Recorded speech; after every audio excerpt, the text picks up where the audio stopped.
Gusto ko po maklarify regarding retirement benefits ng mga teachers. Kung tayo ay nag-retire May 4, 2023 at ang bonus ay na-release sa May 15, 2023, entitled pa ba tayong bigyan ng bonus? Please explain lang para klaro sa amin.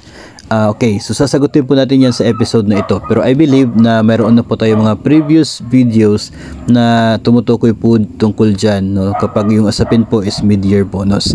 Pero para po sa kalaman, especially po ng mga nagtatanong tungkol po dito, kaya nga po ay mayroon tayong isang video kung anong petsa dapat tayo nagre-retire para makukuha natin lahat ng mga benepisyo on that year.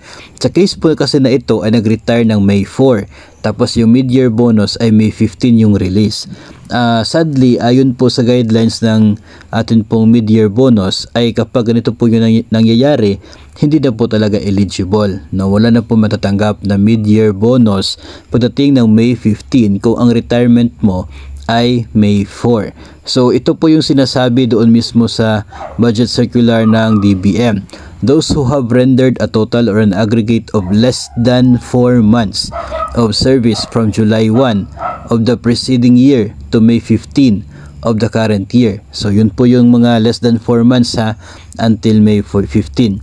And those who are no longer in the service as of the latter date, so ito po mga wala na po sa serbisyo as of May 15, shall not be entitled to the mid-year bonus.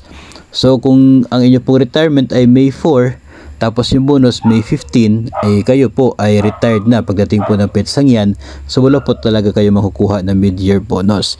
Kahit po yung retirement po ninyo ay May 14, ay wala din po kayong mid-year bonus kasi pagdating ng May 15, hindi na po kayo part ng agency. Kayo po ay separated na from the service, separated from the agency, so wala na po kayo makukuha na mid-year bonus. So I guess ay magiging klaro po ito, no? Ito pong sagot natin na ito doon po sa nagtatanong tungkol po sa kanya pong mid-year bonus matapos po siya magretiro noong May 4.